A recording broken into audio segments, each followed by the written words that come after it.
Ladies and gentlemen, 'tis I, the mad rail scientist known as I'm a Train Person, and today I shall be conducting some of the most cursed model train experiments you have seen in hopefully a while. The sort of things that Twitter would want to cancel me for, but I am going to conduct anyway because I am not afraid of Twitter. And with that said, let's begin. Starting off, you know how with tugboats, when they dock ocean liners, they gotta, come across to the side and help move it along? Like in shows like Tugs, you've probably seen that. Well, I figured that I have many trains of many different sizes, and I figured I could try to move some of those with smaller trains. And you can probably guess where I'm going with this.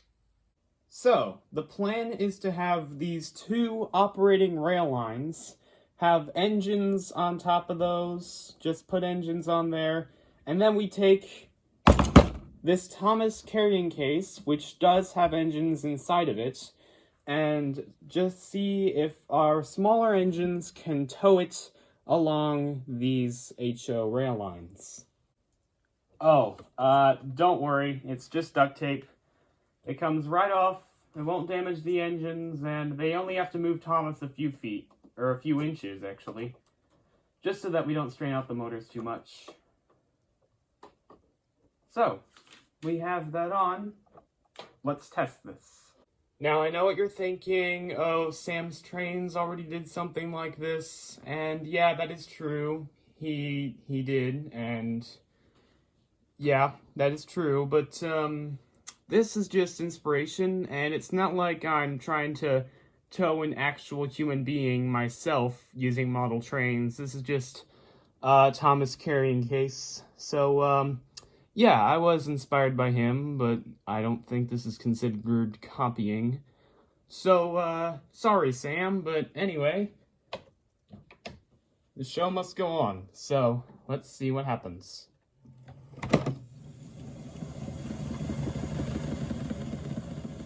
Ah, crap.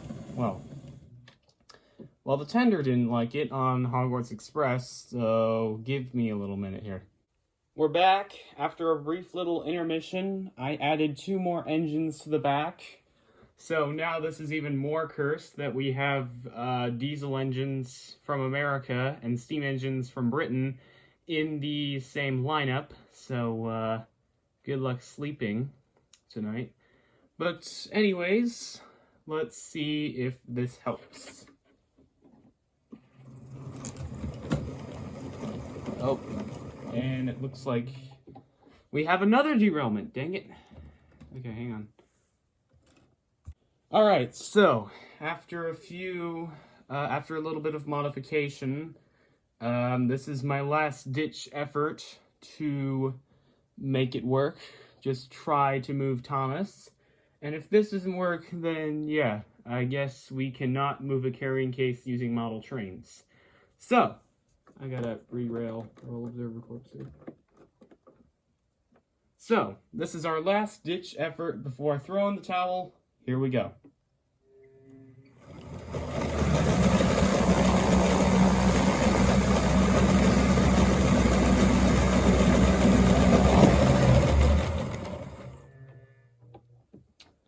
Well, shoot, I think it even made the camera fall over, so I don't know if you saw that, but, yeah, it didn't budge. They tried their best, but it did not budge. So, that's kind of embarrassing. But I guess the only thing we can do now, is move on to the next idea that I have lined up here. I just want to put this as a little disclaimer here. I ran these engines after they tried towing Thomas, and I just want to reiterate here how after taking off the duct tape and running them a little bit, they still look and run just fine. They weren't damaged by the duct tape too much. They still run like normal, so these engines are completely fine. Let's move on to the next idea. Now, my next idea is more so something that'll just be left in theory rather than actually put into motion.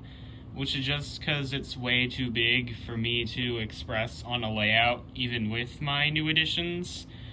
So basically, the gist of this idea is that what if you had something like Chicago Union Station, except it served pretty much every railroad in North America? And as you'd expect, such a station would be absolutely huge, therefore I can't really replicate it on a miniature scale. So, until then, we now return to some ideas that I can actually, experiment with. Now, my next idea doesn't involve anything about weird fictional railroad ideas or futuristic stuff or anything like that. My next idea involves something that's much more of a personal gripe of mine, and that is my air hockey table. I am getting fed up with how I'm just stuck with this little bit of space, and I cannot expand. I only have a few feet to work with. It gets really small, not big enough for what I'm trying to achieve.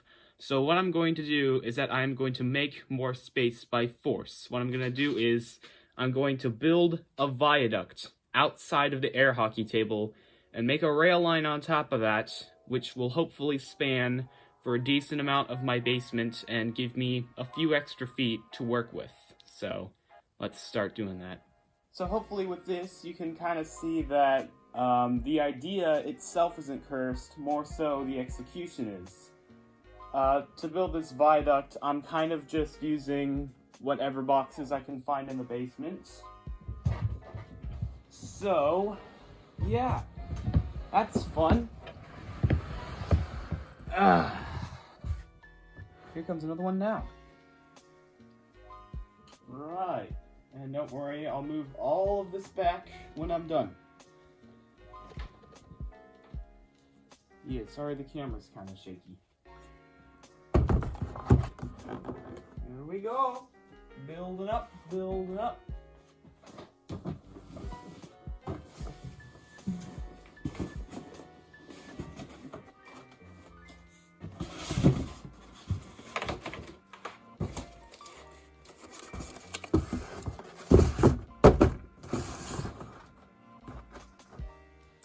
Alright, here we go. Not exactly the most stable thing in the world, but I'm only doing it for a few feet. I guess now it's time for the moment of truth, and before that, just for the heck of it, I'm just gonna put these little guys down here. Just making it look like they're helping out. Pitching in this crazy construction. There we go.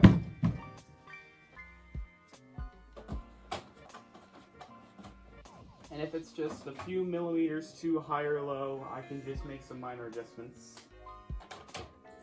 No worries.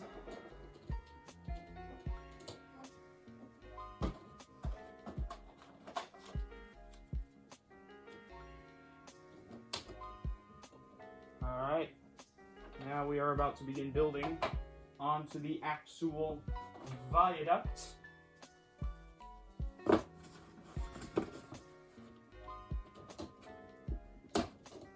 Miraculously, it is still standing. I'm so proud. Once again, making sure there's nothing in this box so that I'm not actually damaging models.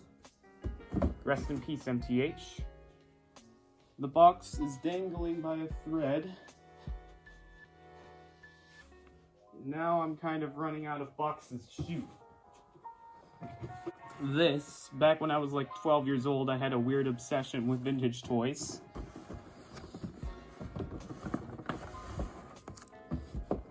Looks like it fits.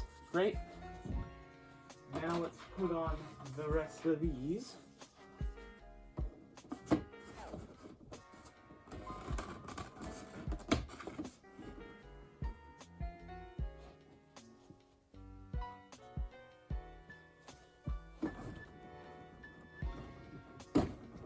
Right before your eyes. Maybe if I get an overall shot of this, you can see how crazy this is. We are almost done. We're in the home stretch. And here we go.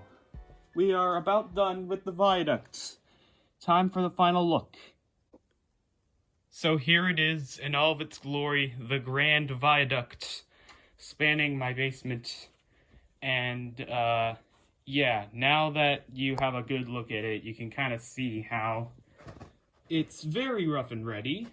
I don't know if you'd want to, if you're a model passenger on this, I don't think you'd trust this viaduct, but I built it anyway. It gave me a few extra feet of clearance for the layout. So would I actually make big expansion projects like this? I don't know. We'll just have to wait and see. Maybe that can be a video for another day. But the big question is, will this actually work?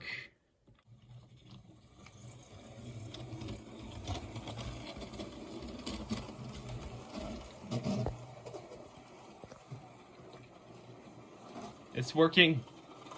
It's working. I'm so proud.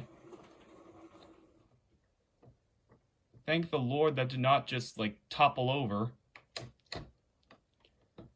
It's not exactly stable, but it works. And the tender's derailed again. But I did it. I can claim this experiment a success. I'm so proud. Congratulations, 150. You are the first locomotive to traverse the viaduct. Well, that was pretty fun, but now it is time to move on to the next experiment. Back in October of 2021, I made a little joke called quadruple stack.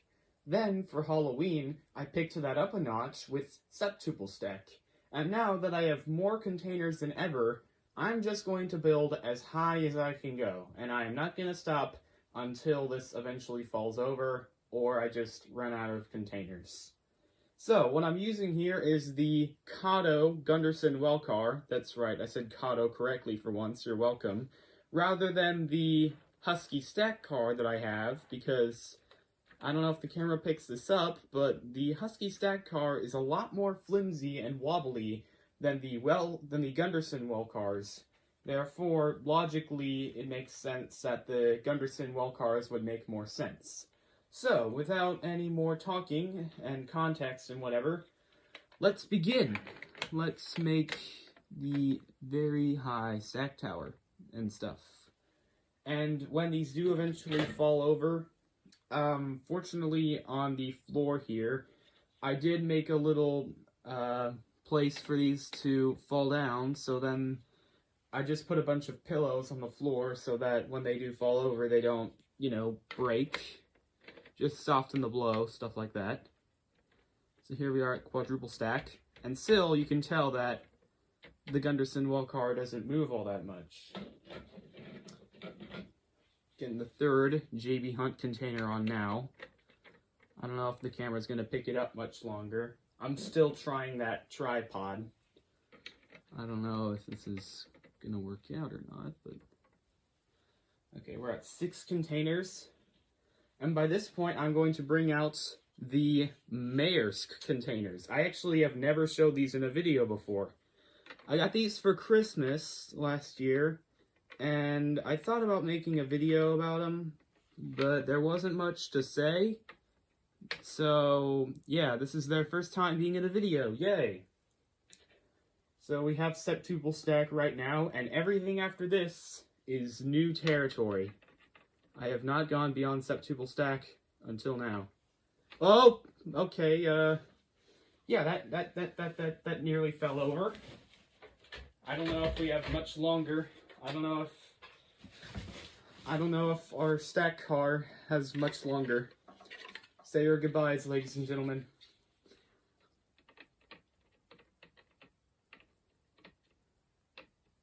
And now, oh!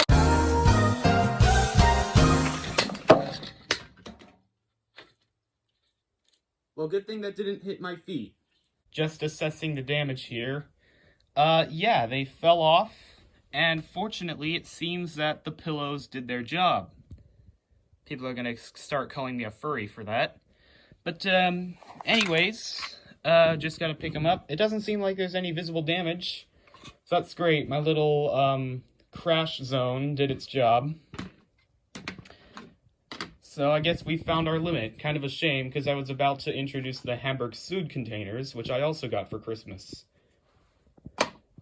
Anyway, I gotta clean this up.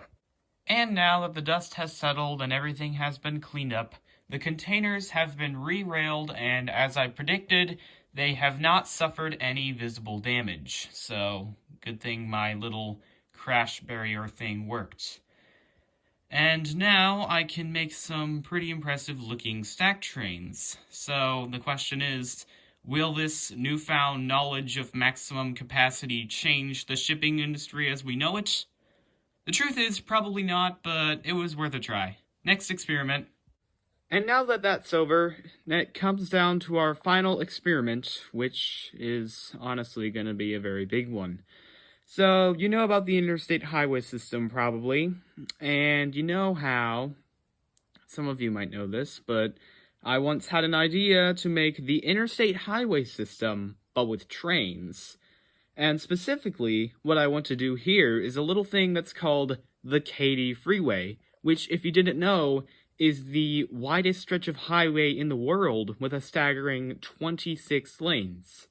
Now, if I had to be realistic here, I probably wouldn't be able to make a 26-track main line in my basement. So, I'm instead just gonna make a train track that's as wide and as long as possible with what I have. And if I did this in HO, it would just be a hodgepodge of, Code 100 FlexiTrack and Unitrack and EasyTrack, so for simplicity's sake, I am just going to be using Lionel Fast Track, because I have a lot of it. Look, it's like the 2000th attempt of me trying to make O-scale relevant on my channel. Yay!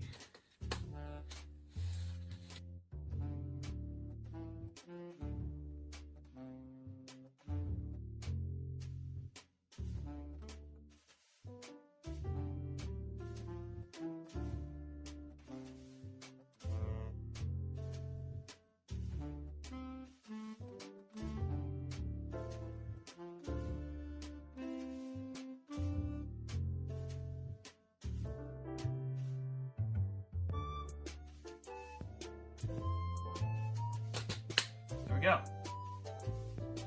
Not long now, I swear.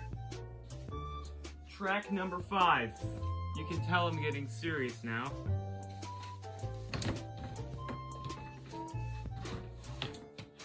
Here we go. And now it's time to bring out the big guns. The Transformer. Ow, my foot. Dang it.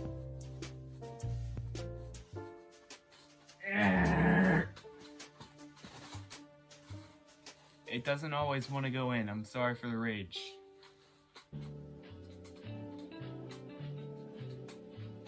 Okay, there we go, finally.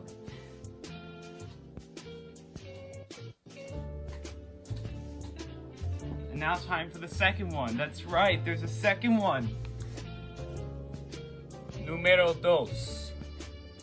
So you know how in my last crazy O-scale endeavor, when it's like I had the problem with the wires, Amazon and stuff? Well, since then, oh shoot, my hat. Since then, I've got it to work. That's right, ladies and gentlemen. It only took me like a year or 6 months or something. But finally, I'm gonna have an actually good functioning O-scale layout. That didn't take me long at all. We're getting down to the last of the straight tracks now, and I have, about to have 6 tracks. Yeah, I know. I told you I had a lot.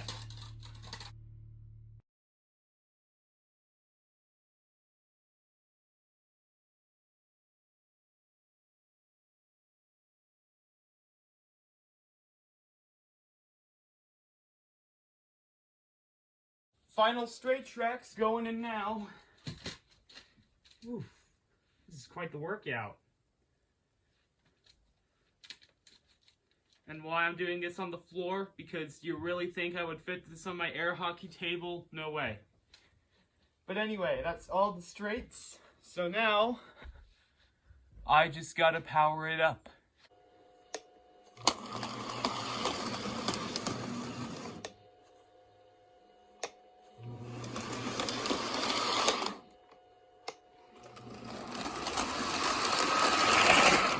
Eureka!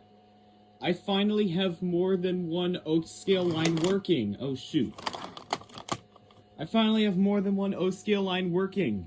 It's not the prettiest thing in the world, and it's definitely not a 26-track highway, but it's good by my standards. I'm just glad to finally have some sort of oak scale thing turn out well.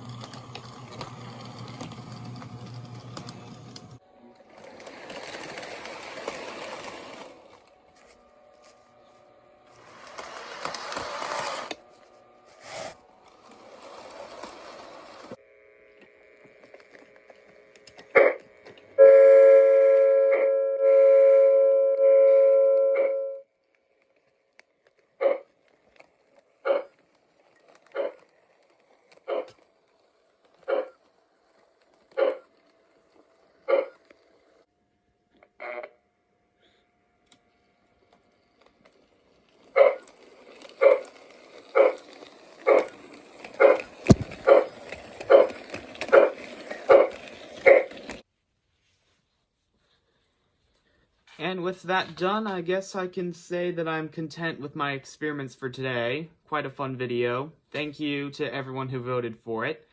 And be sure to comment which experiment was your favorite, or I suppose which experiment was your least favorite.